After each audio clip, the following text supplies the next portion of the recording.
permitir aprender mucho hoy y mañana, y también me permite, decía, felicitar públicamente a Jordi Garcés, Instituto de Investigación en Política y Amistad Social de la Universidad de Valencia. A que felicito porque recientemente ha sido conocido como zona de la Universidad de Jaume I de Castellón. Yo lamento, lo sabe él, no haberle acompañado porque tiene asuntos que no pude desatender en Castilla-La Mancha, pero me hubiera gustado acompañarle. Por la valía de Jordi, reconocida globalmente, y también como manifestación de agradecimiento de Castilla-La Mancha al apoyo que nos presta Jordi Garcés, fundamentalmente en el campus de Cuenca, en los ámbitos suyos de investigación, colaborando con investigadoras y investigadores de la Universidad de Castilla-La Mancha, que siempre ha tenido una plena disponibilidad para apoyarnos, y yo también quiero, aunque lo he hecho otra vez en privado, voy a hacerlo públicamente. Por lo tanto, es una coincidencia y confluencia de circunstancias la que me conducen en esta moderación de esta mesa. Y naturalmente sobre temas que han salido en la presentación del seminario sobre sostenibilidad y solidaridad. La Universidad Española debe tener un papel claro de apoyar todo lo relativo al ámbito social. Debemos ser conscientes de que las decisiones que tomamos impactan en la sociedad y también que tenemos que contribuir a la buena sociedad, la sociedad nos facilita. Y eso exige preocuparnos por la sostenibilidad en un sentido amplio, medioambiental, pero más que medioambiental, y todos los aspectos, en la investigación, en la docencia, en el desarrollo y diseño de nuestros campus universitarios, y también contribuyendo a un mundo más sostenible, repito, no solo en el medio ambiente, y naturalmente la solidaridad. Solidaridad que se extiende en todos los ámbitos, en el ámbito propiamente interno, a los ciudadanos más próximos a nuestra universidad, también, y esto todos sois conscientes, no solo estudiantes que nos acompañan hoy, en un momento en que hemos pasado dificultades de las universidades, también han pasado los colectivos que han sido realmente afectados por un incremento de precios públicos y una dificultad en las políticas de becas. Por tanto, empezando con los estudiantes y también los compañeros del PED y del PAS, pero también los colectivos próximos a nuestros territorios y, naturalmente, los colectivos más desfavorecidos en parte del mundo. Evidentemente, los programas de cooperación y desarrollo de voluntariado son claves en nuestra sociedad y es clave en la universidad. Insisto, lo impulse a través de su propia estructura organizativa, a través de sus programas y políticas propias y a través de una sensibilización a todos los sectores de la sociedad. Y por eso vamos a aprender mucho de la intervención y reflexión de Jordi Garcés, que es una persona preocupada y estudiosa y reflexiva sobre otras cuestiones. Por lo tanto, Jordi, muchas gracias. Cuando quieras. Muchas gracias, querido rector Miguel Ángel, amigo. Gracias también a todos vosotros y vosotras por compartir esta tarde. Veo también a compañeros de la Universidad de Valencia y quiero agradecer al profesor la posibilidad de conectarme y juntamente con Santander Universidades, TID y ICN estar aquí esta tarde y traerme aquí. Muchas gracias. Voy a hacer una reflexión sobre el enfoque interdisciplinar, sobre el paradigma interdisciplinar. Me gusta decir enfoque interdisciplinar como desafío de las futuras relaciones universidad-sociedad. Yo creo que el enfoque interdisciplinar está instalado ya en algunos sectores evidentemente productivos del conocimiento, científicos, pero no en otros, como las ciencias sociales, de las que yo procedo y luego. Y al final pues he podido componer esta reflexión que quiero compartir con vosotros esta tarde. Yo hablaré aproximadamente 32 minutos y después tendré mucho gusto de poder debatir con vosotros las ideas que os expongo. Por lo tanto, leeré este texto despacio para que podamos realmente tener una reflexión al respecto. Se necesita todo un siglo de análisis para tener un día de síntesis, afirmó ya hace más de un siglo el historiador francés Fustel de Coulanges, cuya conceptualización de la realidad fue tema central de la tesis doctoral de uno de los padres de la sociología, Bill Durkheim. Precisamente, y en esta línea, la idea central que defenderé no es otra que estamos llegando a ese día de síntesis materializado en una nueva forma de entender la universidad, la investigación y las políticas públicas, a saber, la interdisciplinariedad, una manera de investigar y analizar la realidad desde un punto de vista teórico, epistemológico, y a través de la búsqueda de la unidad e integración del conocimiento de diferentes disciplinas y desde una perspectiva pragmática para encontrar soluciones complejas a problemas, naturalezas y mundos complejos. Es, como apuntaba el filósofo Edgar Morin, caminar hacia una epistemología de la complejidad, donde la complejidad de la naturaleza no puede ser estudiada sin la naturaleza de la complejidad, y donde el estudio de la realidad ontológica supone componer, descomponer y recomponer la unidad, multiplicidad de los fenómenos sociales, sustantivados por dualismos, donde el orden-desorden, el ser-devenir o la mismidad, alteridad, son en ocasiones y hoy por hoy inaprehensibles a la mente humana. La unidad ya no está divorciada, desde mi punto de vista, de la diversidad.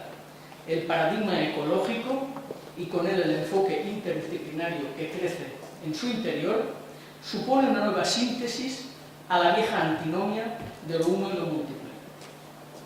A mayor diversidad, mayor unidad. Y viceversa, la unitas múltiples de Morin se construye a través de interacciones que son, la mayoría de las veces, antagónicas. No hay ni orden absoluto ni ciencia reina, sino un proceso dinámico e interactivo de aprendizaje significativo en palabras del cibernético y teórico del constructivismo Ernst von Lasserfeld, que será capaz de reorganizar la comprensión de los fenómenos sociales. Como afirmó el filósofo español Salvador Pàniker, toda sintaxis, al disponer de esas piezas sueltas en un orden, taxis, recupera la totalidad perdida bajo la forma de significado, componente sintáctico, Chomsky, o estructura en el sentido de la Gestalt. La significación resulta siempre de la reunificación de elementos solo aparentemente dispersos, aunque esa reunificación siempre es parcial, siempre es finita. Cada nueva versión es provisional, como señalaba el poeta mexicano Octavio Paz.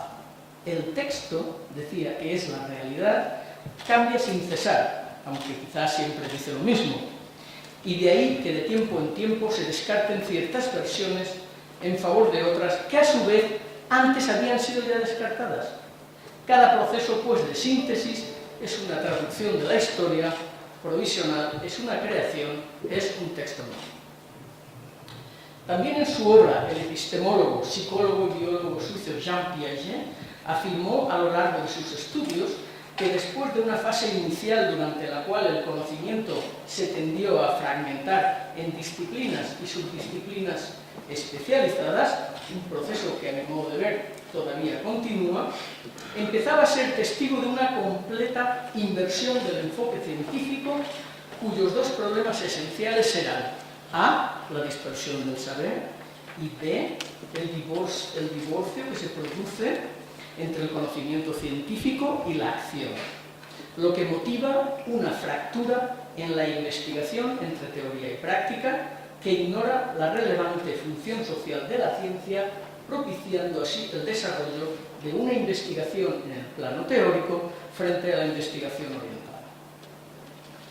Las sociedades modernas, manifiesta el sociólogo español Amo de Espinosa, han entronizado el cambio y no la estabilidad, la innovación y no la repetición. La situación actual de la ecuación orden-cambio se ha alterado y con ella la relación y el peso específico del pasado frente al futuro.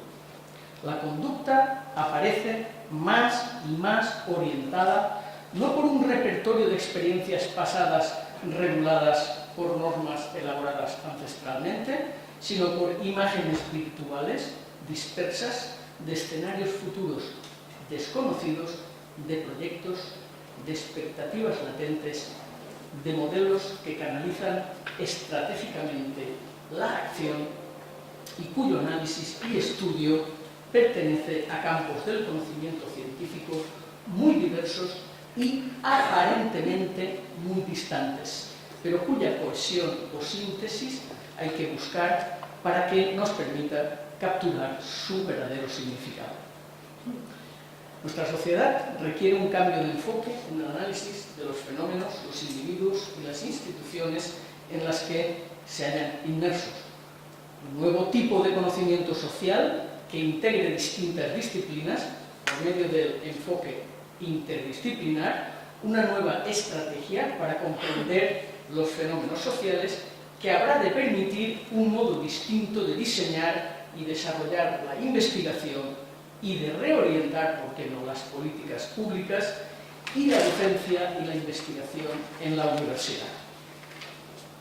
Para ello, como apunta la Fundación Caleidos, habrá que prestar mucha atención a factores que condicionan esta puesta en marcha o en práctica de estrategias interdisciplinares como las que voy a enumerar. 1. Condicionamientos institucionales. En unas administraciones públicas, como las nuestras, con una mentalidad organizativa diseñada para el desarrollo de conversaciones verticales, de decisiones unilaterales, en detrimento de las conversaciones horizontales, donde prima el debate, en definitiva, con una mentalidad excesivamente acostumbrada, no tanto a convencer, no tanto a compartir, como a jerarquías y sumisiones en el trabajo, como escribió Baroja en su libro El árbol de la ciencia. 2. Condicionamientos sociales. En una sociedad cargada de individualismos y de valores de competencia, a una distancia profunda de los proyectos grupales y de interactuación, sustantivados en la interdisciplinariedad, que ante el carácter multidimensional de las nuevas problemáticas, ineludible, exige aunar esfuerzos, sumar estrategias, técnicas, voluntades, trabajo y yo añadiría ilusión, motivación y liderazgo. 3. Condicionamientos culturales. En una globalización de la visión y del pensamiento en la que estamos inmersos, con toda la red de técnicas de persuasión invisibles, se hace necesario que prestemos mucha más atención a si lo que analizamos es lo real o solamente una categorización asumida que sobreimponemos necesariamente a la materialidad del problema. La pregunta es, ¿cómo hemos llegado hasta aquí? Miremos hacia la historia para que nos ayude a caminar hacia la conceptualización de la interdisciplinariedad. Como es sabido, sobre todo en ciencias sociales, el paradigma positivista de ascendencia kantiana marcó durante años los enfoques científicos buscando las causas de los fenómenos sociales con independencia de los estados subjetivos de los individuos y ha privilegiado construcciones epistemológicas y perspectivas metodológicas que tienden hacia la unidisciplinariedad monoepistémica del conocimiento. Desde este enfoque, toda la proliferación desordenada de signos equívocos, ambiguos, que constituía la entraña de la realidad, múltiple, proteica, compleja y desconcertante, fue conducida al taller aséptico de los oficiantes y orfebres de la ciencia con la intención de desterrar a través de la racionalización la noche de la ignorancia y traducir el bosque de los símbolos. La confianza en la razón y la creencia en el progreso ilimitado de la ciencia fueron sin duda los garantes de todo este proceso. Y como la razón es universal, como lo válido para todos tiene apariencia de ser un auténtico encuentro con la verdad, lo individual quedará convertido en lo espurio por excelencia. A partir del siglo XVIII se instaurará definitivamente la dictadura de la razón centralizadora, abstracta, totalizante, que tendrá como fin la deshumanización, una consecuencia lógica como afirma el poeta y crítico literario asturiano Carlos Busoño, de la racionalización inadecuada de la vida. Este proceso se incrementa rápida e inevitablemente a partir de las necesidades de la industrialización. Surgen nuevas especialidades y la fragmentación del saber alcanza las cotas más altas de la historia. Se consolida la especialización, pero se pierde la visión de conjunto.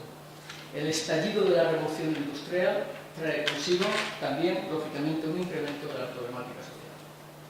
Vinculado con toda esta situación, desde finales del siglo XIX y principios del XX, se inicia el proceso de formación de las ciencias sociales y la construcción del conocimiento desde estas disciplinas seguirá los modelos cuantitativos de corte positivista. Se realiza entonces una auténtica colonización desde los enfoques de las ciencias físico-naturales que cristalizarán definitivamente con las aportaciones de los filósofos neopositivistas del Círculo de Viena, que muestran una abierta oposición a toda especulación y metafísica y elaboran la construcción de una filosofía y un lenguaje que permitiera su control por medio de enunciados expresados en forma behaviorística, es decir, en términos de la ciencia física, la fisicalización de las ciencias sociales. Líricamente, y parafraseando al escritor italiano Antonio Tabucchi, la vastedad de lo real era incomprensible, y para poder explicar y comprender la realidad era necesario encerrarla en un rectángulo, porque la geometría se opone al caos. Efectivamente, el gran ardid de la ciencia consistió en inventar la finitud de lo real para que sea posible su tratamiento lógico. La finitud es inteligible porque al poder ser repetida puede generar un orden comunicable intersubjetivo. Ello, en cierto sentido, ha motivado, como señalábamos al principio, el apartheid del saber y, lo que es más grave, el aislamiento de la investigación científica en una torre de marfil y, por lo tanto, la fractura del conocimiento científico y la acción social. Todo ello habrá de generar una situación paradójica en el seno de las ciencias sociales, dado que la construcción de las estrategias epistemológicas y metodológicas elaboradas desde el paradigma objetividad y racionalidad del positivismo destierra la influencia de los procesos sociales. La ciencia aparece como una actividad pura del pensamiento desvinculada de su contexto social. Aspecto que no habrá de pasar por alto a determinados filósofos de la Escuela de Frankfurt, como Horkheimer, quien en 1937 afirmaba que la transformación de las estructuras científicas dependa de la situación social respectiva es algo que se puede afirmar, no solo de teorías tan generales como el sistema copernicano, fijaos, sino también respecto de los problemas especiales de la investigación corriente. En fin, este paradigma dominante empieza a resquebrajarse cuando emergen en la construcción del conocimiento los enfoques cualitativos, cuya finalidad es comprender las conductas, antes que explicarlas, operando con conceptos o ideas más que con datos o cifras, y rescatando del olvido todos aquellos aspectos que constituyen realmente la razón de ser de estas disciplinas, recuperando lo que define al individuo singular en su medio social, sus pasiones, sus emociones, sus expectativas, sus intenciones, sus ideologías, sus valores y creencias, y se vuelve a priorizar entonces la comprensión y el sentido, porque las regiones más valiosas de la realidad, las más valiosas para el ser humano, señalaba el ensayista, pintor y físico argentino Ernesto Sábato, no pueden ser aprehendidas por los abstractos esquemas de la lógica y la ciencia basados en el paradigma objetividad-racionalidad. En el contexto de todo este viraje, la fecundación interdisciplinaria vino posibilitada por la moderna teoría de sistemas, que ha permitido descubrir los isomorfismos entre diversas esferas del saber. Bert Lanfy, filósofo y biólogo austríaco, Considero que este enfoque comenzó a vislumbrarse cuando la psicología de la Gestalt empezó a reemplazar la noción de reflejo condicionado por la de comprensión, es decir, cuando incluso en psicología experimental se comenzó a ampliar la explicación meramente causal de los hechos por una explicación estructural y por totalidades, es decir, interdisciplinar. Los esquemas mecanicistas y las series causales se mostraron insuficientes para dar cuenta de los problemas sociales, especialmente en el dominio de las ciencias biosociales. Surgió así un nuevo biologismo al tiempo que se descubrió que era posible aplicar modelos matemáticos similares en diversos dominios del ser. La similitud estructural de estos modelos, el isomorfismo, hacía posible el replanteamiento de las nociones de totalidad, teleología y organización que habían sido eliminadas del esquema mecanicista. Entiendo, pues, que resulta esencial vertebrar para las ciencias sociales una estrategia centrípetamente integradora que articule esa multiplicidad de ángulos y perspectivas en una visión interdisciplinar sintética que sea capaz de generar en la nueva era que se intuye una manera diferente de investigar para gestionar el mundo.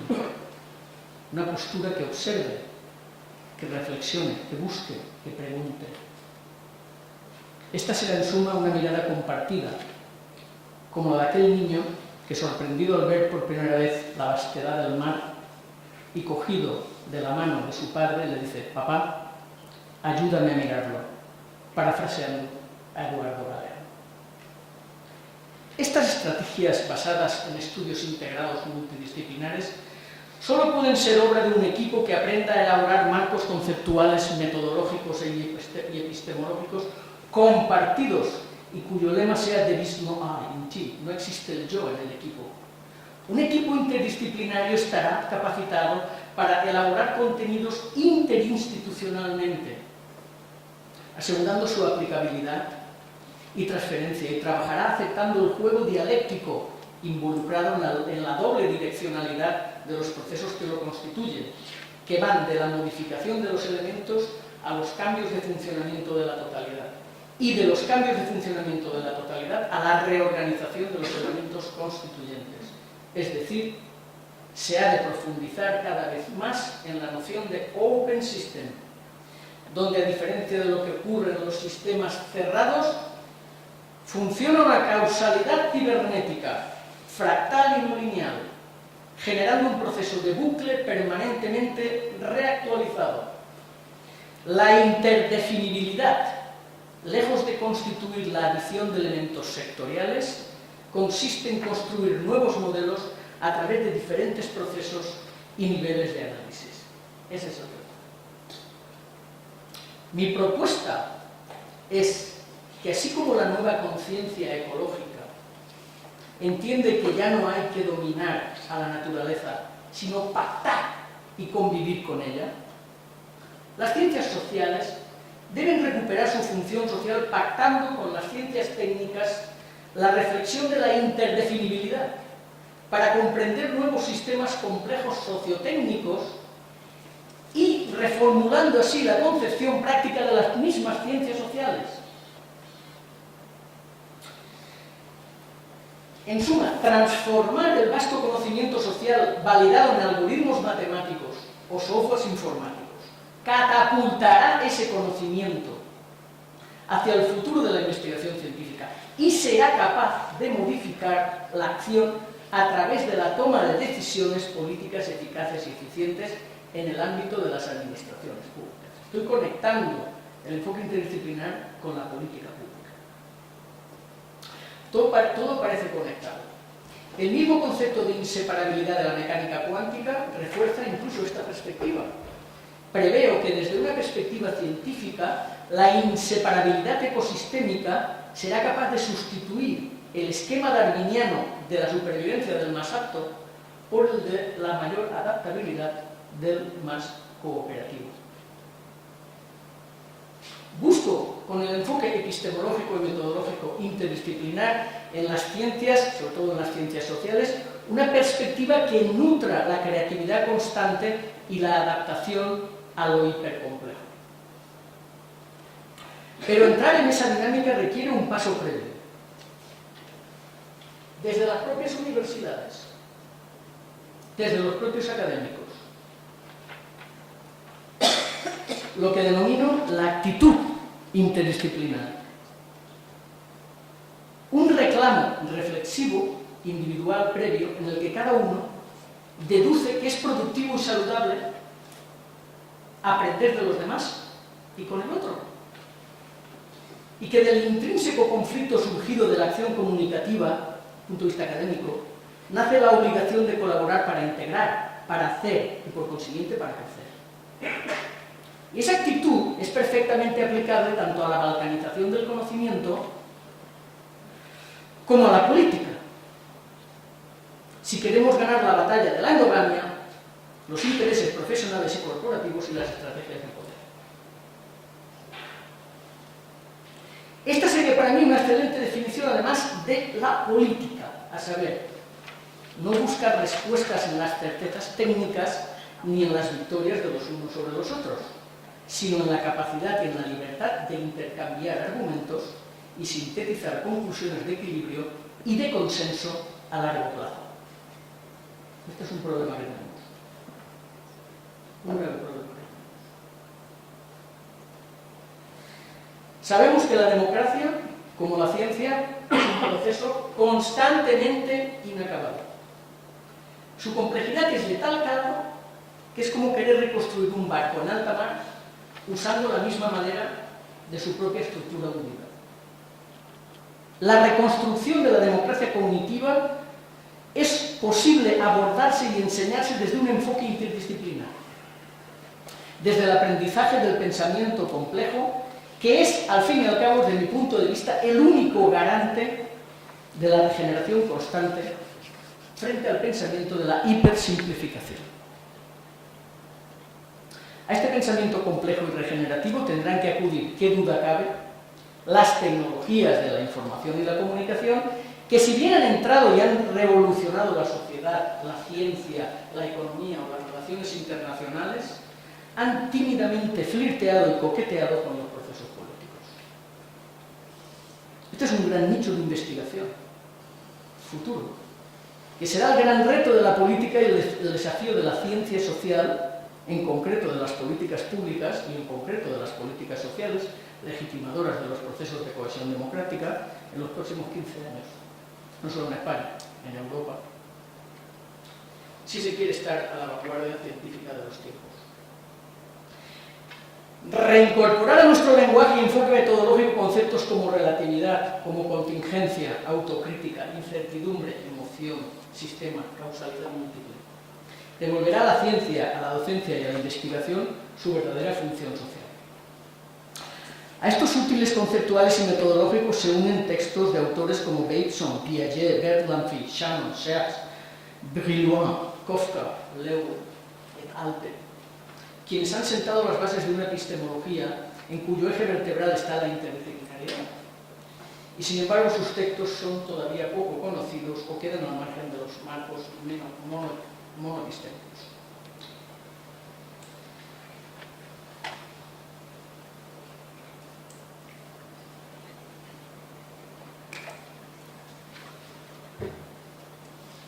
Se necesita todo un siglo de análisis para tener un día de síntesis, afirmó ya hace más de un siglo el historiador francés Fustel de Coulanges, con el que iniciaba esta conferencia, aproximándonos a ese día de síntesis materializado en una nueva forma de entender la universidad, la investigación y la función pública, a saber, la interdisciplinariedad.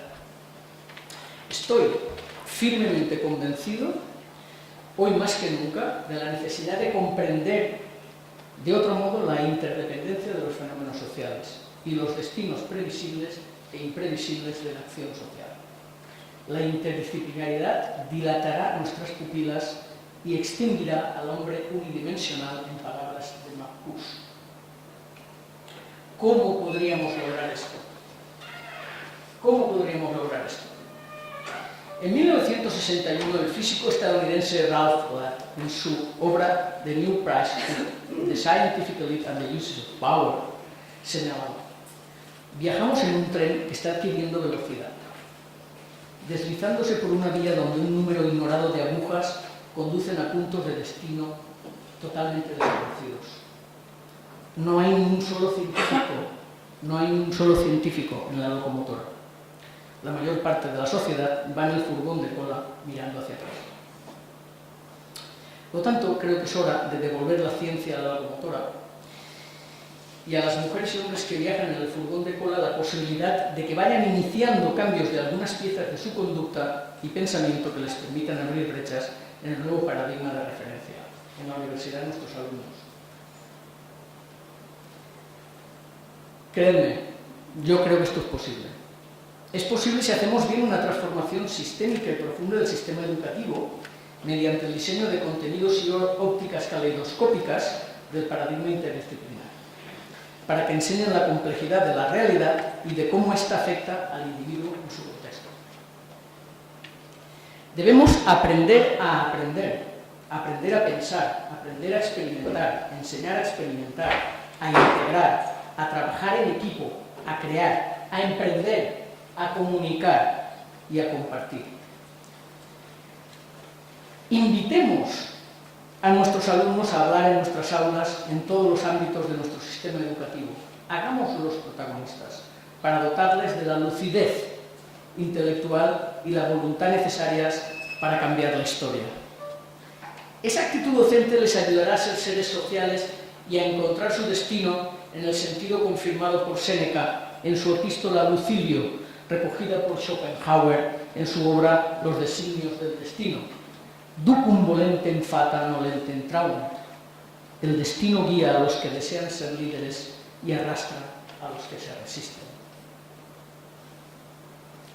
En lo que concierne a nosotros, los científicos, los académicos, hemos de ser como referentes capaces de vencer nuestra resistencia a entrar en el ámbito de lo interdisciplinar por estimar en muchas ocasiones que con ello se difuminan nuestros conocimientos de autoridad y competencia científica. Algunos piensan incorrectamente que dedicar tiempo a coser el fino conocimiento con otras disciplinas puede afectar a su lista de publicaciones e incrementar la probabilidad de error al introducirse en territorios desconocidos que no dominan. Sí, no lo negaré, ese es un riesgo. Pero a cambio se tiene un conocimiento limitado de la realidad y una pérdida de una visión integradora del fenómeno social estudiado. Esa es la respuesta. Y aunque existen no pocos obstáculos para el desarrollo de la interdisciplinaridad, que los hay, puestos en evidencia en muchos estudios científicos, es hora de iniciar el viaje desde la vanidad hasta el orgullo, que es como abandonar el epidérmico y contingente posmodernismo para instalarse en espacios intelectualmente incómodos que destilan una ontología clarificadora a fuer de compartir.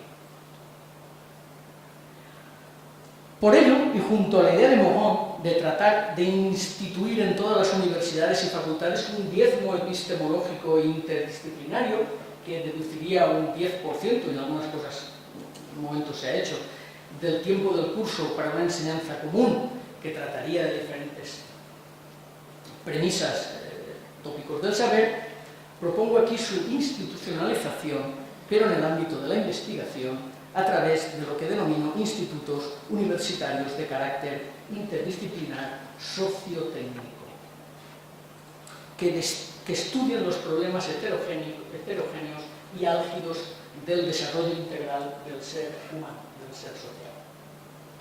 Institutos que se plantean la conveniencia de la coordinación de profesionales e investigadores, de lo público con lo privado, de los políticos con los científicos, para aprender objetivos, estrategias, metodologías y experiencias y aplicarlas después a las políticas públicas y al bien común, y entrelazar definitivamente universidad y sociedad. A ese objetivo he dedicado casi 25 años de mi carrera investigadora en la Universidad de Valencia, sustanciada hoy en una realidad, el Instituto de Investigación de Políticas de Bienestar Social, Polibienestar, al cual os invito a visitar y a entrar en su web para que nos conozcáis y veáis lo que estamos haciendo allí.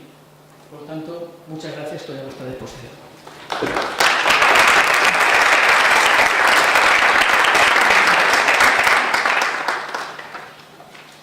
Muchas gracias, Jordi, por tu intervención y además has aportado los 32 minutos, ni uno menos ni uno más.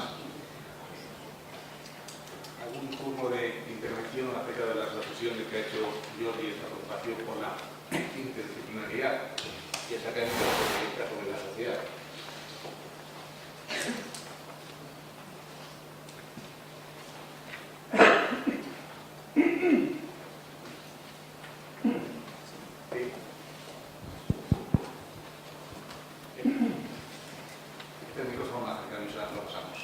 Buenas tardes. Gracias, Jordi, por tu espléndida conferencia. No nos sorprende cuando te escuchamos, como ha sido en otras ocasiones. Existe en estos momentos una de las cuestiones que has planteado, entre otras muchas, es el tema del emprendimiento y el tema de los emprendedores, y el tema del empleo. Desde el punto de vista tuyo, y por ingresar concretamente, ¿está habiendo alguna posibilidad de lo que empieza a escucharse en algunos entornos sobre la tecnificación de las humanidades?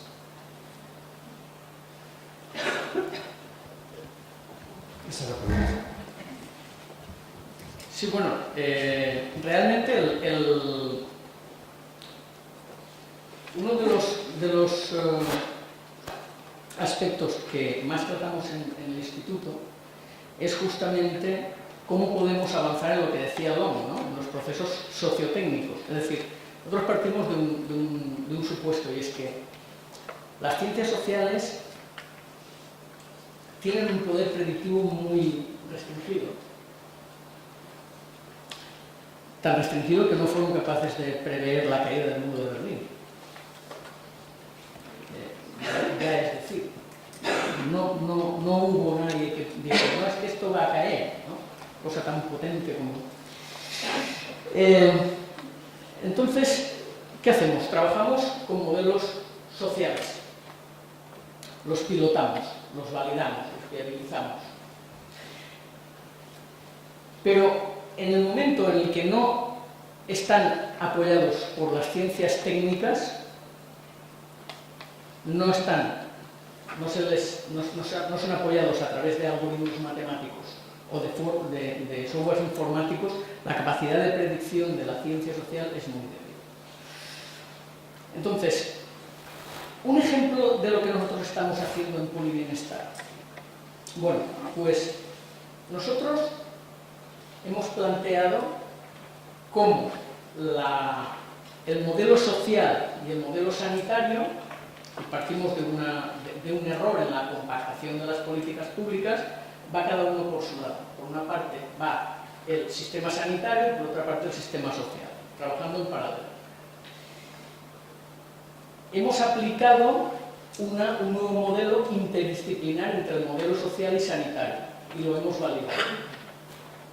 Hemos creado un grupo de profesionales de la medicina y de los servicios sociales que están compuestos por médico, trabajador social, enfermera o enfermero, que trabajan en atención primaria, que hacen un diagnóstico integral en metodología de gestión de casos a cada uno de los pacientes crónicos, con el objetivo de retrasar su entrada en el sistema secundario hospitalario, trabajando con envejecimiento activo y saludable y trabajando conjuntamente ese equipo que tiene a su disposición un único portfolio de recursos sociales y sanitarios para asignar in situ al paciente con cronicidad.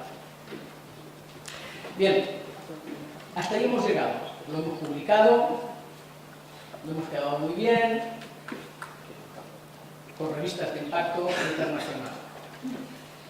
El paso del Polibienestar fue otro, fue decir, y ahora esto lo podemos transformar en un algoritmo matemático o un software informático de tal forma que una administración pública pudiera tener a su disposición la información de si utilizo A, dos sistemas funcionando en paralelo, Y si utilizo B, interconexión del sistema social y sanitario con metodología de gestión de caso,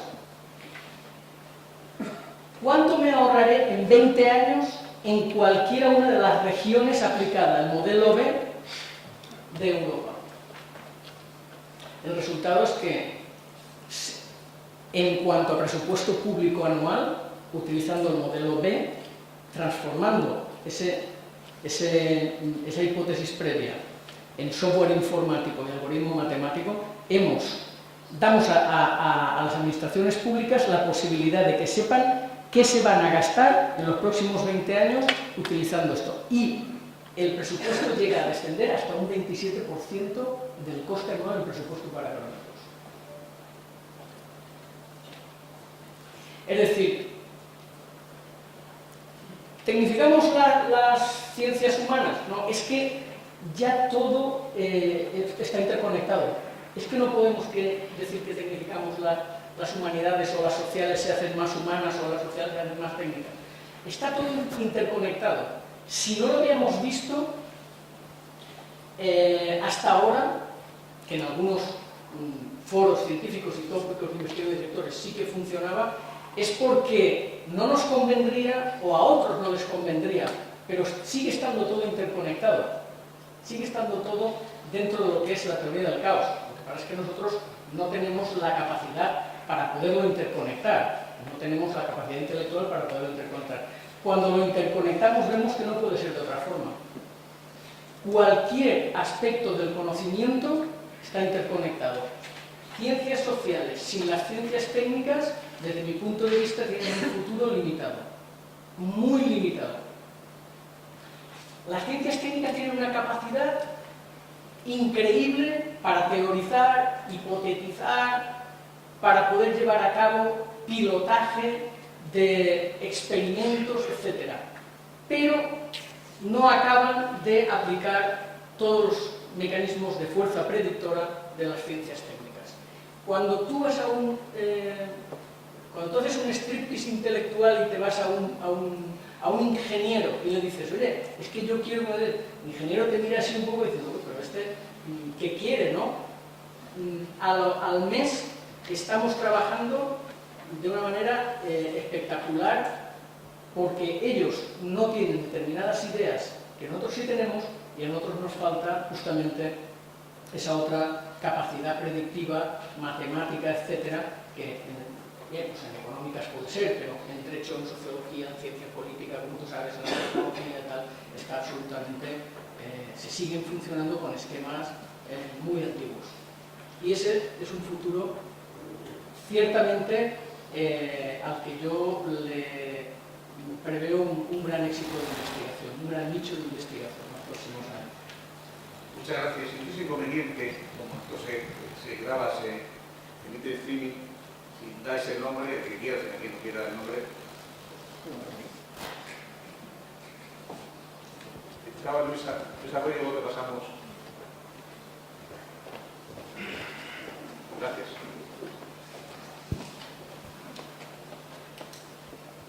Luis Arroyo Zapatero, antiguo rector, hoy alumno de mi rector y jurista. Bueno, a mí la conferencia me ha gustado mucho, es más, la he entendido, o sea que resulta sorprendente que un jurista pueda entender este elementario, pero bueno, al fin y al cabo yo en los últimos años me dedico al estudio de los problemas de la comprensión de la crueldad, entonces pues, al final te tiene que sonar hasta lo de la Gestalt, que hay que sonar, llegar a la Gestalt. Bueno, la respuesta te ha humanizado, porque no es fácil abordar la conferencia y captar cómo se puede plasmar esto. Y mi propuesta es un universitario como tú, que vive todas las áreas. Bueno, ¿qué nos propones para hacer una cosa?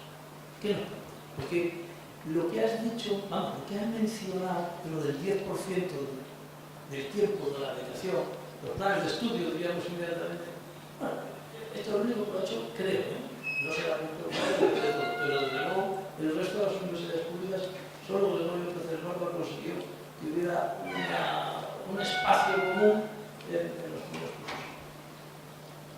¿Qué podrías tú decir? Bueno, pues yo te puedo proponer puedo hablar de mi libro. ¿Cuál es mi experiencia en todo esto? Pues yo hace 15 años, un poco más, necesité dentro de mi departamento oxígeno, porque todo se veía desde una perspectiva monoepistemológica, eran todos sociólogos, o todos politólogos, o todos economistas. Entonces, y además, más o menos sin saber cada uno lo que hace, en realidad. Entonces yo me propuse crear un grupo de investigación, pero variado, de donde estuviera un economista, un ingeniero, un politólogo, un sociólogo, un trabajador social, un psicólogo. Y le propuse a la Universidad de Valencia establecer lo que se llamaban las ERIs, que eran las estructuras de recerca interdisciplinar, en valenciano, de investigación interdisciplinar, que posibilitaron después una nueva formulación de los institutos universitarios dentro de la Universidad de Valencia como sustancialmente interdisciplinares. Entonces, a los pocos años transformé esta unidad de investigación en un instituto de investigación interdisciplinar. Actualmente, Polibienestar es un instituto de más de 80 investigadores, donde participan 9 universidades españolas, entre ellas investigadores de Castilla-La Mancha, de 15 departamentos distintos. Ahí está ingenieros, arquitectos, politólogos, sociólogos, economistas, juristas, médicos, enfermeros, enfermeras, pedagogos. Nadie puede solicitar, o no aceptamos que nadie entre en el instituto si no tiene un background distinto del que ya tiene. Y trabajamos todos los procesos bajo el epígrafe de la interdefinibilidad. Cada uno tiene una definición de un concepto o de un tópico determinado o de investigación. Hasta que no nos ponemos de acuerdo todos en el concepto, no lo abordamos. Y para poder llevar a cabo todo esto, decidimos también, hace 15 años, invertir todos nuestros recursos en saber elaborar proyectos de investigación europeos, de excelencia europea. Porque si tú a todo ese equipo no lo alimentas con recursos y no tienes financiación europea estable, evidentemente con la nacional no puedes crear la suficiente masa crítica como para aguantar a un equipo de 15 juniors que cobran todos los meses 3.300 euros brutos al mes por llevar a cabo proyectos europeos y solicitar proyectos europeos al tiempo que hagan sus tesis doctorales, hacen comunicaciones científicas, etcétera, etcétera. Nosotros somos, en la Universidad de Valencia, los que más proyectos de investigación conseguimos de Europa. Una quinta parte de la investigación de los proyectos europeos de la Universidad de Valencia es de Polibienestar. Y es de Polibienestar porque planteamos en nuestros proyectos interdisciplinariedad real y al mismo tiempo ya tenemos un track con la Comisión Europea dentro de los programas 6 y 7 y de los 2020 para poder mantener equipos estables de investigación. Hay personas que trabajan 12 años en Polibienestar con carrera científica y como cuando terminan su FP la mayoría de los departamentos pues no pueden integrarlos, nosotros a través de proyectos europeos los mantenemos y siguen. Y esa constancia y ese track, esa afiliación al instituto es lo que hace que el instituto pueda mantenerse en el tiempo con cierto éxito. ¿Para esto qué hace falta? Pues lo que tú ya sabes, trabajo, más trabajo, estar siempre día y noche pidiendo proyectos. Nosotros hacemos aproximadamente 60 propuestas, peticiones de proyectos europeos al año y tenemos una media de éxito del 12%, la media de la Comisión Europea, de todos los países de la Unión Europea. Es decir, conseguimos 6-7 proyectos al año. Pero 6 o 7 proyectos es más de 1 millón de euros para mantener a los juniors, que los seniors, cuando tú lo sabes bien, cuando pasan de los 57 a los 60, pues evidentemente la fuerza de la investigación y la motivación pues decaen, pero son muy buenos para llevar a cabo seniorities en la revisión de proyectos, en enseñar a los demás, etcétera, etcétera. Por lo tanto, ¿qué es lo bueno que ha inventado Polibienestar? Que no ha reeditado los hábitos de los departamentos anteriores de procedencia de los investigadores, sino que cada investigador es de un departamento distinto y hemos ido a buscar a los mejores. Que muchos de los mejores están ataponados en sus propios departamentos, sin oxígeno. Y cuando vas a rescatarlos y les das oxígeno para investigar, realmente vienen, porque se lo creen, son buenos investigadores. Y ese ha sido el éxito de Polibienestar, no ha sido otro. ¿Qué propongo? Institutos de este tipo que tengan un management horizontal. Allí el primero que llega opina, come y bebe. Allí no hay roles de catedráticos, allí no hay jerarquía, allí no hay tiempo, allí uno va, si viene, viene, y si no viene, no viene, y no se le pide tiempo ni por qué no ha venido, sino que puede trabajar desde su casa, siempre y cuando cumpla los objetivos que tiene. Y es que la universidad aprenda a trabajar así. Eso es lo que yo propongo en cuanto a esto. Y propongo que sean institutos sociotécnicos y que se alíen con los matemáticos, con los estadísticos y con los ingenieros. Pero como los universitarios no queremos ir a exponernos, cuando yo decía del striptease, no queremos ir a exponernos ni a to take risk, ¿no? A tomar riesgos con nadie, porque somos súper excelentes todos, pues entonces ahí está el error.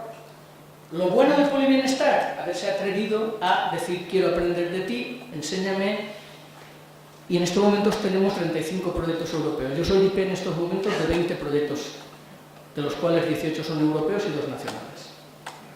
20 proyectos. ¿Soy yo el que he conseguido esos proyectos? No, ha sido mi equipo. Tengo un equipo espectacular, pero tengo un equipo que yo le pago bien y yo le digo al equipo que este negocio es al 50%, que yo pongo mi cara y pongo mi currículum, pero hay que hacer 60 propuestas al año, porque si haces 30, los proyectos que ganas son 3, estadísticamente está clarísimo.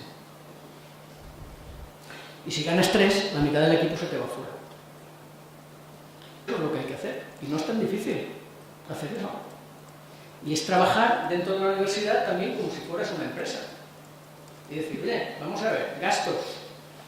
Tengo esto, bueno, yo tengo dinero en este momento para mantener a mi equipo hasta el año 2019. Tengo dinero para mantener a mi equipo en el año 2019. Y les he dicho, si queréis trabajar aquí, podéis trabajar aquí. O sea, que en este momento, donde todo el mundo está diciendo que la universidad tal, pues estamos en el 2017, pueden estar 2 años más, porque tenemos dinero reservado para que estas personas sigan trabajando allí.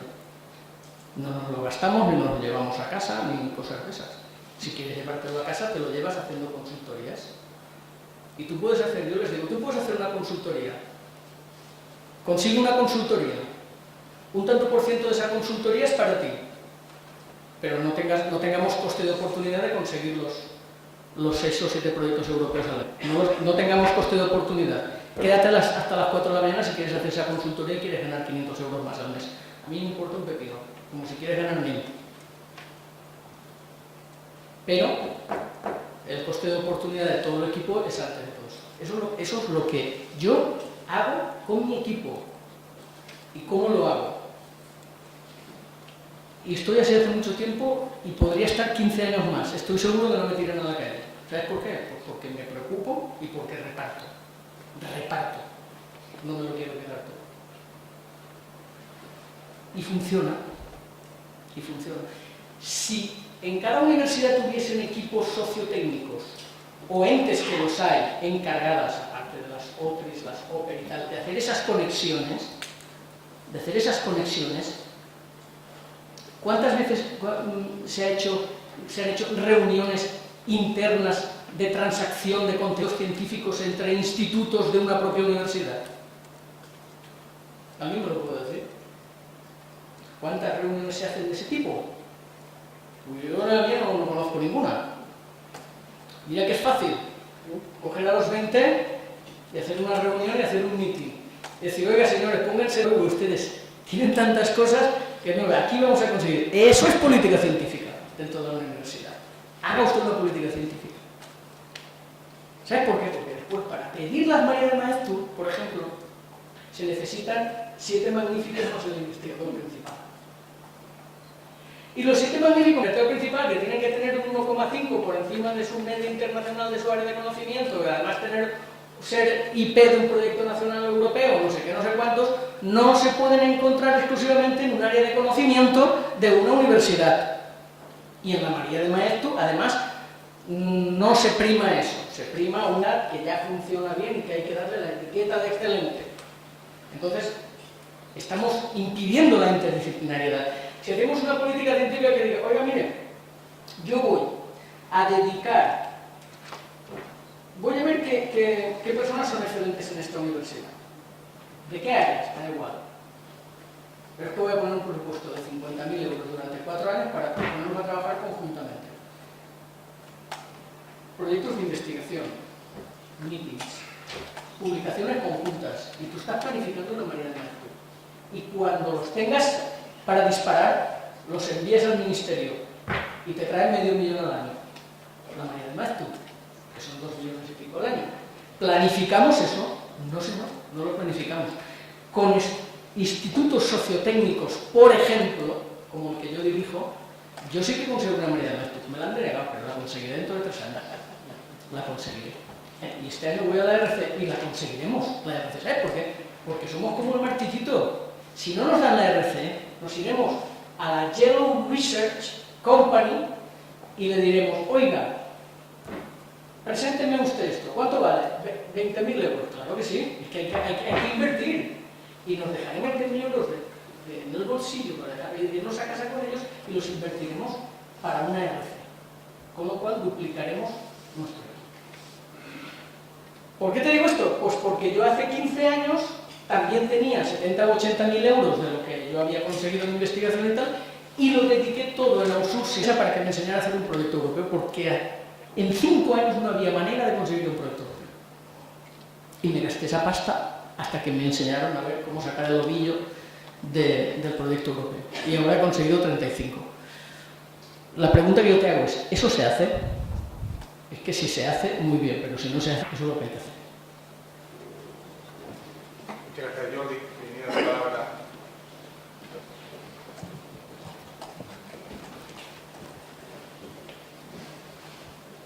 Sí, hola, buenas tardes. Yo soy Isabel Martínez de Fundación OCE. Yo quería hacerte 2 preguntas muy concretas. Una, ¿cómo aprovecha la universidad o debería aprovechar esos sensores tan importantes para conocer la realidad social como son sus estudiantes? El millón de jóvenes, sobre todo a la hora de predecir tendencias sociales, ¿no? Es decir, ¿cómo se aprovechan esos sensores sociales, los estudiantes? Y 2, en ciencia, en políticas públicas decimos que una política pública, una norma, una ley tiene mucha más eficacia cuando parte de un diagnóstico acertado de la realidad social que pretende transformar, ¿no? ¿Cómo se está utilizando el Big Data o qué campo de trabajo hay en el Big Data para tener un mayor conocimiento de la realidad social, sobre todo de cara a lo que hablabas en tu conferencia de poder aportar mucha más luz sobre las estrategias de planificación de política pública?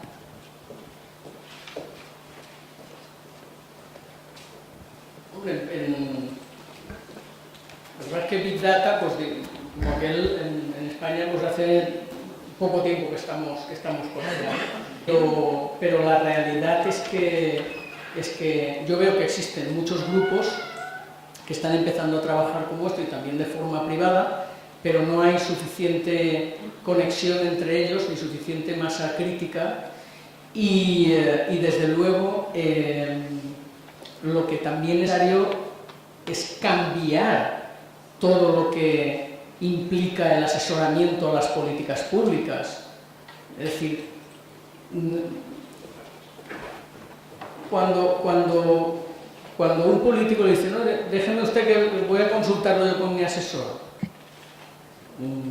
Bueno, pues si lo consulta con el asesor y comprobamos que tiene un 50% la desviación del presupuesto a cómo lo haría un software informático, debería ir a la calle el asesor y el político directamente.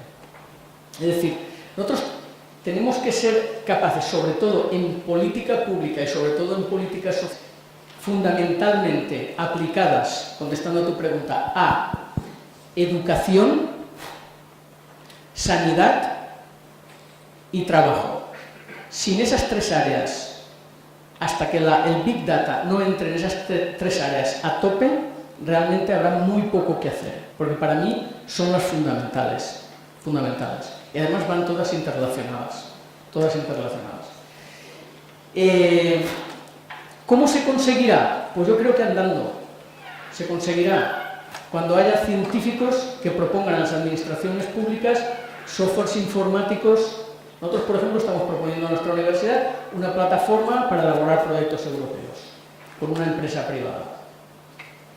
¿Por qué? Porque también es política científica. Mira, nuestra Universidad de Valencia tiene 56 años de media. Es una estructura absolutamente envejecida. Pero las otras universidades también. Entonces, ¿cómo podemos realmente motivar a la nueva sangre que entra en la universidad para que sean tractores y líderes, como decía en la conferencia de todo esto? La única fórmula que hay en estos momentos es ayudarles a través de las tecnologías de la información y de la comunicación, que es lo que han estudiado y han visto. Pero para eso hay que planificar y hay que hacer política científica no desde el ministerio y desde la región, desde la propia universidad tiene que haber política científica, que es lo que yo echo de menos. Entonces, en las tres áreas. Y después, los alumnos. Pues mira, los alumnos, también lo he dicho en la conferencia. Al alumno, yo he estado en Georgetown 3 años dando clase y el primer día que empezaba de hola, buenas y tal, y ya no me dejaban hablar. De verdad que tenía 12 alumnos que eran de máster de segundo año. Quiero decir, es muy importante que los alumnos se sientan protagonistas en el aula. Y la mayoría de las veces es el profesor el protagonista. O sea, cambio de roles. Desde el momento en que tú eres capaz de sacar a una persona todo lo que siente, todos sus sueños, todo lo que piensa, todo lo que tiene dentro, y lo expone públicamente o privadamente, si tú eso lo consigues, tenemos un potencial importantísimo. Nosotros en parte los hacemos pasivos, porque las vedettes de las aulas son los profesores y las profesoras. No, tienen que ser los propios estudiantes, los que hablen en las aulas, los que pongan los trabajos, los que lean, los que discutan, los que tú moderas, etc.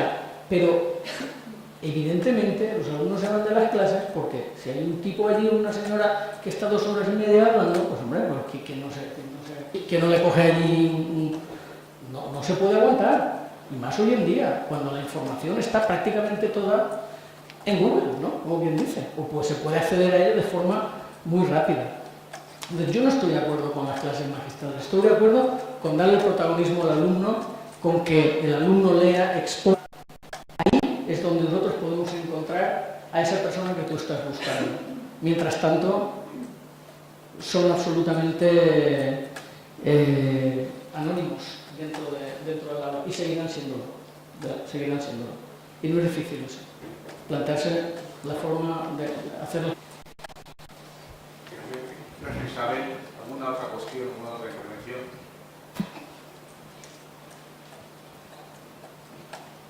Voy a beber agua. Soy Jordi Olella de la Politécnica de Cataluña. He visto en la introducción dos aspectos que tocan el tipo interdisciplinar. Puede ser de personas que de ninguna manera renuncian a una especialización, ¿no? Y, por ejemplo, en el campo de la energía, pues necesariamente hay gente de muchas especialidades, porque si no, el problema pues, no se soluciona. Pero es el problema que tiene. Esto es que las personas tienen una lectura tenente, en fin, una inquietud intelectual en este sentido. Y por otro lado está este hecho pues, de que uno tenga que especializar uno a uno, o sea, sin disciplinar personalmente, ¿no? Porque digo que la Autónoma de Barcelona te hace un grado que puedas coger cualquier tipo de materia, ¿no? En universidades americanas se hace cosas de estas. Entonces, ¿por dónde iría? ¿Qué tipo de interdisciplinaridad propone. Pues mira, ponemos en marcha este año un máster que se llama Tecnología y Políticas Públicas, ¿no? Tecnología y Políticas Públicas, que es un poco lo que estábamos hablando ahí. Entonces, ¿quién entra a formar parte de ese? Sobre todo entran matemáticos, ingenieros, sociólogos, politólogos y trabajadores sociales. Dentro de lo que es tecnología y políticas públicas. También entra derecho, por ejemplo, y economía. Porque en los proyectos que hacemos, las soluciones de viabilidad económica, los proyectos europeos de excelencia, pues te la piden cada vez más, ¿no? Te piden esta cosa. Entonces, es necesario siempre, en cuanto al ámbito que yo de alguna manera soy experto, la combinación con matemáticos, estadísticos, ingenieros, politólogos, sociólogos, trabajadores sociales y economistas, como mínimo.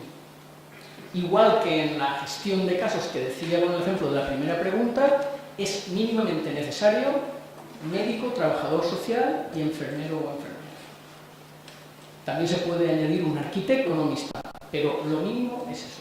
Y en lo que yo, de alguna manera, controlo en cuanto a conocimiento, este es el esquema de interdisciplinaridad que yo propongo. En otros tópicos, necesariamente, tendrán que ser otros, pero desde luego. Y no existen, o sea, en los másteres proponiendo en las universidades, sigue faltando la interdisciplinaridad, o sea, en toda su esencia. Tuve un máster de sociología, un máster de economía, un máster de... no es interdisciplinar, en realidad, o por lo menos no es sociotécnico.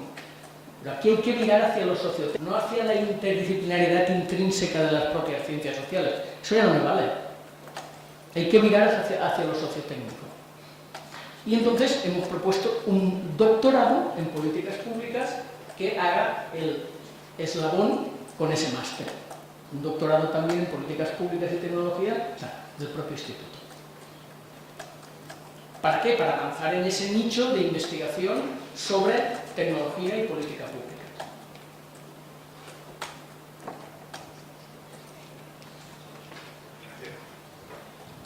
Buenas tardes, soy Juan Antonio Carabajal de la Universidad de Lebrija y te quería plantear una pregunta. Nosotros a nivel de universidad, a nivel de lo que es el grado, estamos ya adoptando medidas orientadas a favorecer la transversalidad con una serie de asignaturas transversales en todos los grados, una mayor creatividad por parte de los alumnos, incluso trabajos sin grado interdisciplinares entre alumnos de diferentes carreras. Pero la percepción que tenemos es que de la universidad hacia afuera vivimos en un país en el que todavía existe mucha cultura de la titulitis y donde realmente este mensaje, la interdisciplinaridad, no ha calado o no está ahí. Entonces, ¿qué planteas, qué piensas sobre cómo poder activar la interdisciplinaridad, no solo de la universidad hacia adentro, sino a nivel de paradigma cultural de la universidad hacia afuera?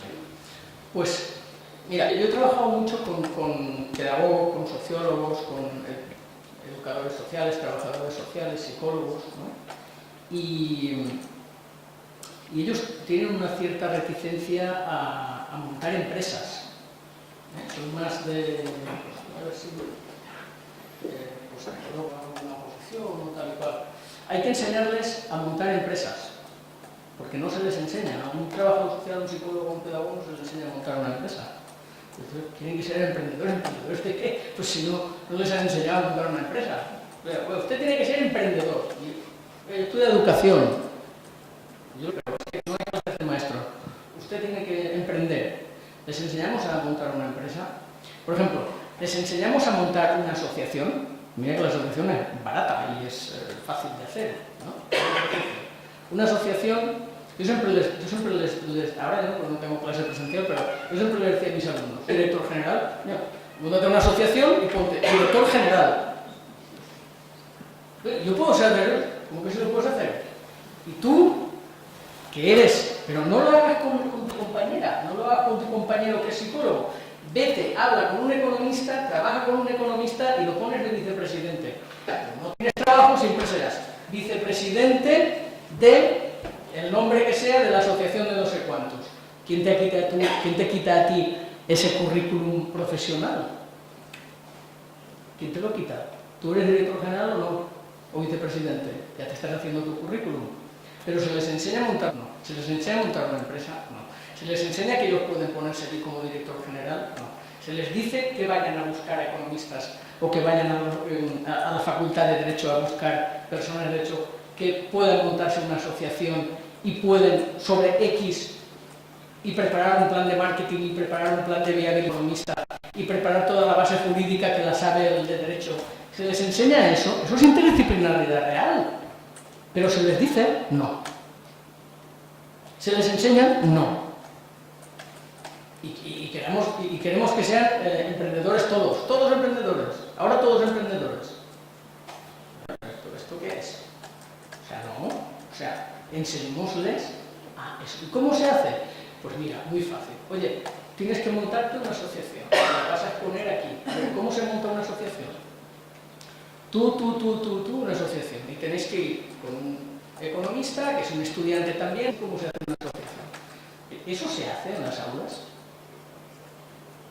Eso sí que es interdisciplinariedad real. ¿Qué hay que hacer? Eso.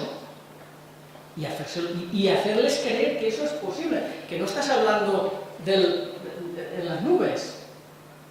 Y yo he tenido alumnos que han hecho eso.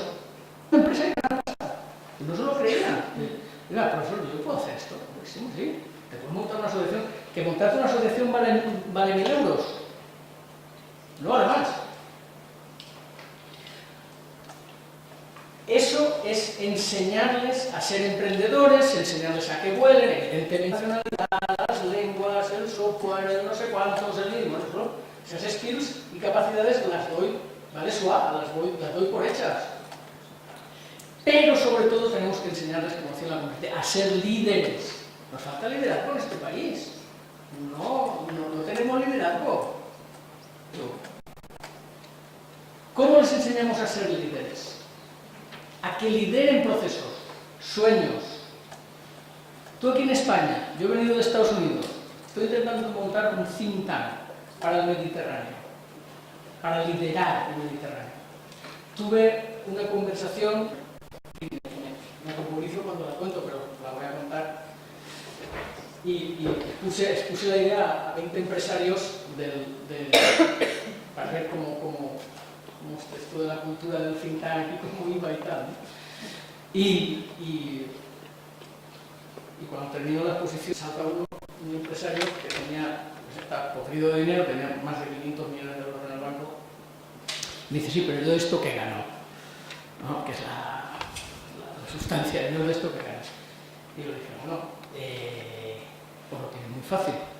Digo, ganas liderazgo y referencia, porque tú eres muy rico, tienes mucho dinero, tienes barco, tienes casa, tienes amigos, tal y cual, pero tú no tienes la capacidad para traer aquí a Mario Draghi, con todo el dinero que tienes, porque Mario Draghi viene aquí porque te conoce a ti o me conoce a mí, y por favor, que además no cobra, no, tiene prohibido. ¿Pero por qué viene Mario Draghi aquí? Porque es amigo nuestro, en todo caso, si lo podemos traer. O a Juncker. Pero tú puedes traerlo, y yo no. Si no somos estudiantes, a nuestros empresarios, a nuestros profesores, a ser referentes, a ser líderes, a ser tractores, a manejar equipos, a ser internacionales, y nos conformamos y nos acomodamos, pues oye, seremos unos muy buenos mediocres, como lo que somos, muy buenos mediocres, pero nada más. No nos quejemos. Hay que liderar. Muchas gracias. Una última pregunta. Sí. De la Universidad de Aragón. Yo más bien una pequeña reflexión que me suscita después de oír la ponencia. quizás un poco de desilusión, un poco la palabra que quería resaltar en el sentido siguiente.